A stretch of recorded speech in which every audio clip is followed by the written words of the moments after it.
Topps is taking over the NBA and NFL card market this October, and that changes everything.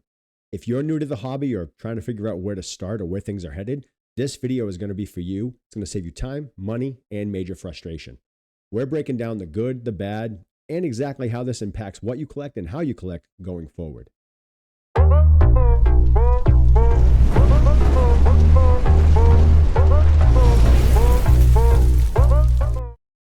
All right, let's get real. The card market right now is confusing as hell. If you're just getting started, you're wondering why there is one player that has 10 different brands on it with 10 different parallels and 10 different inserts and 10 different serial number codes associated with the parallels. It's so different, it's a mess. You got Prism, Donruss, Select, Optic, Mosaic, Origin, Obsidian, Spectra, Noir, Black, yada, yada, yada, blah, blah, blah. Topps has shown that they can keep it simple, right? Baseball, the Disney product, which includes Star Wars, Marvel, and all the Disney characters, as well as now V-Friends, have shown that they can kind of make it across the board the same, simplified, easy to understand with the correct serial number associated with the correct parallel color across all products. This isn't just a logo change, this is a complete hobby reset. And to make it easier to learn, to collect, and honestly, brings a little bit more fun back into it. So what's actually happening, right? The official timeline, October 1st, 2025, NBA license goes to Topps. April 1st, 2026, NFL license goes to Topps. This means Panini is out as far as licensed stuff goes. They won't be able to print cards with logos, jerseys, licensed rookies for the NBA, NFL after those dates. You'll get no more LeBron James autos on Panini. These now Fanatics licensed athlete. Only Topps will have those rights. And everything coming under the Fanatics umbrella. That means big changes in product design, how releases are handled, and what you're going to see on the shelves going forward. So why is this good for us? What's this do for us? Topps uses a standard color system across the board for all their major products. So when you pull a color card, you know exactly what serial number it is, exactly what insert, exactly what parallel. So a quick rundown is Aqua goes to $199, blue to $150, green to $199, purple to $75, gold to $50, a little different, orange to $25, black to $10, red to $5, super fractors are 1 of 1s, and frozen fractors are 5 or less. That's across everything. Chrome, finest, inception, you name it, no guessing, no random mojo, shock, cracked, fire emoji, none of that. Now, Topps isn't just doing Chrome. You're also going to get a full lineup of sets, some Chrome, some cardboard.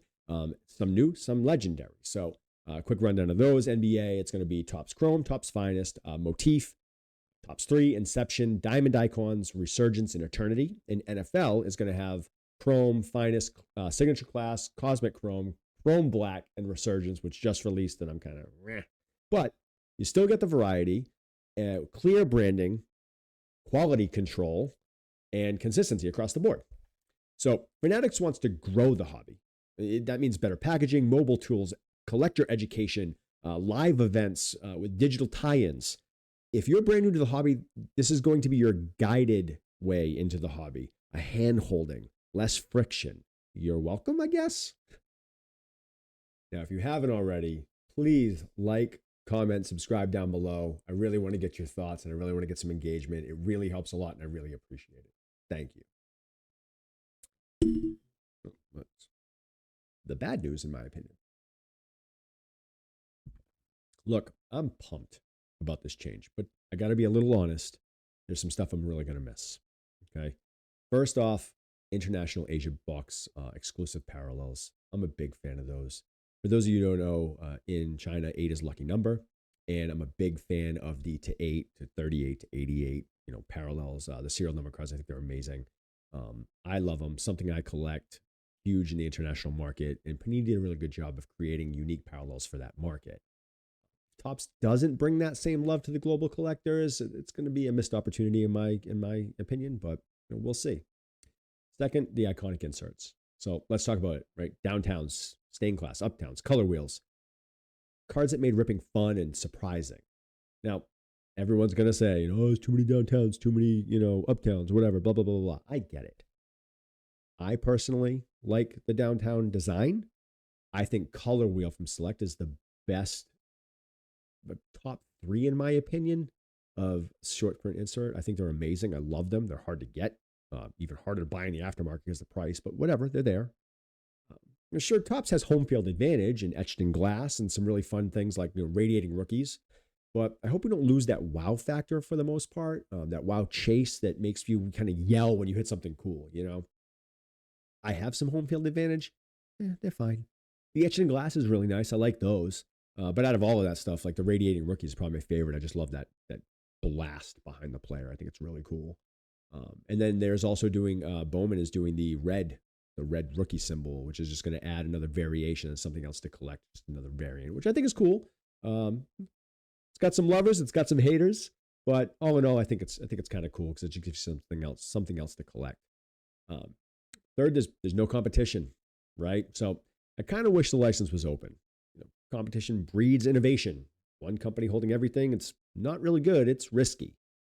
Too many companies equals a market crash, right? But just one, they get lazy, they get greedy. We kind of lose that magic. And that happened with Panini. I mean, if you don't know what I'm talking about, go take a look at Pac-Man just ripped Optic football a couple weeks ago, week or two ago. And there were things in there that would get PSA 1s because the centering was like 90-10 left to right. Pack fresh right off the freaking line. Like, that's how it came out. Seriously, Panini? Like, what are you doing?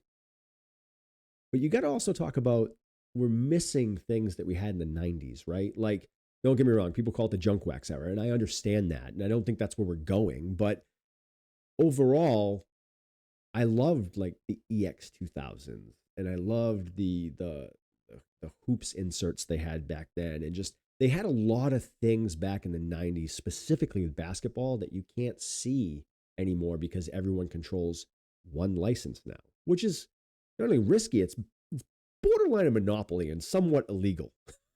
But that's neither here nor there. So here's the deal. Topps NBA drops October 2025. The NFL gets it April 2026. And the game is changing. If you're new, now's the time to learn. But if you've been collecting for years, now's the time to adapt.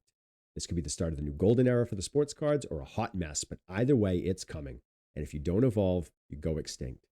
Drop your take in the comments below. Let me know what you're hyped for. And if you hate it, why? Either way, give me a like, follow, subscribe. This is Brews and Breaks. Rip smart, collect what you love. And in the end, I'll see you on the next one. Keep sipping and ripping.